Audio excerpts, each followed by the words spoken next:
Now, if we go right to the basics, I mean, most of you know this, with inheritance we get genes from each of our parents.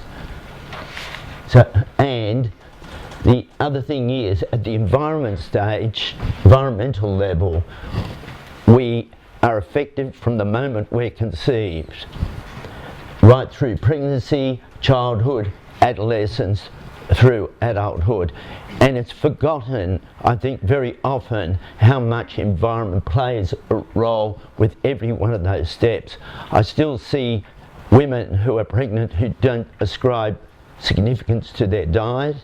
I see young children being fed rubbish, and all of this, I think, cumulatively, and the science is there, shows it has adverse effects. You then see adolescents that are unhappy people, and it's now thought, and the science is there, showing it's a basis of a lot of mental illness in our society.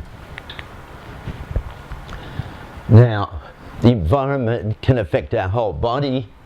It can affect each of our organs, it affects our cells, and affect all the individual parts of our cells.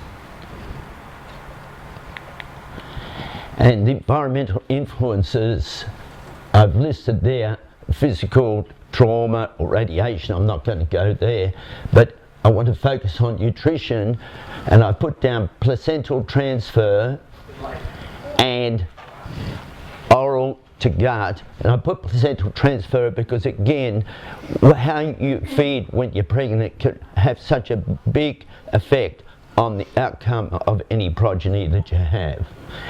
And chemicals. Nobody realises the extent of chemical exposures because you can't see and feel them. But tests have been done on placentas, and it's found that there's a large number of chemicals, albeit maybe in small amounts, but they all cumulatively may have a very important role, which in the end has a big effect on future progeny for allergies, intolerances, and various health issues. And all that research is going on at the present time. Now, as I said at the beginning, there's really two basic concepts, and that's how much is our genes and how much is our environment. And that was usually the position: it's either your genes or environment. But I put to you today that it's really a dynamic interaction, and that while our genes basically stay the same, their function is so much influenced by the environment. And of course this will vary according to the particular characteristics that we're looking at.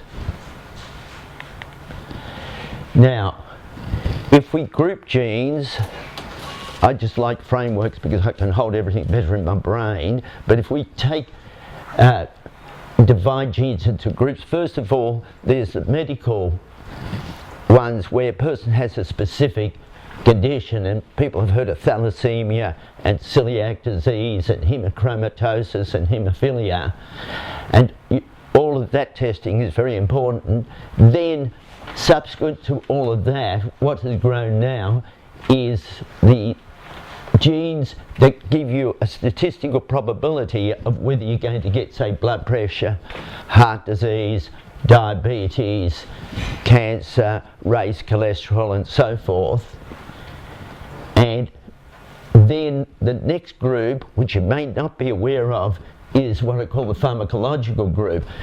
So many patients may go because they've had depression or an ulcer or what you will, and they go to a doctor and they've reacted adversely.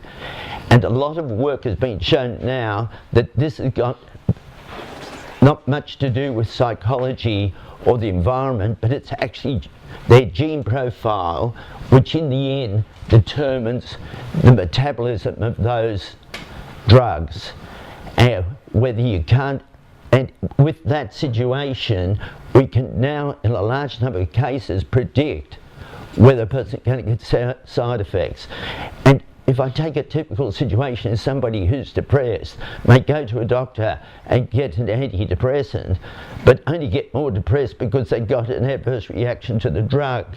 And I think what we're going to see in the future is that before people go onto drugs, that they have a genetic test so they can then focus on what is likely to help them and not cause them any harm. And I think that's going to be a big change for the better in the future.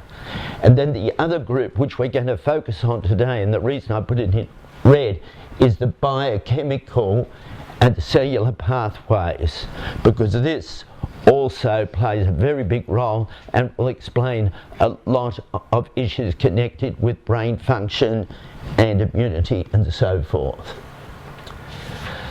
So if I take the typical situation for a typical patient,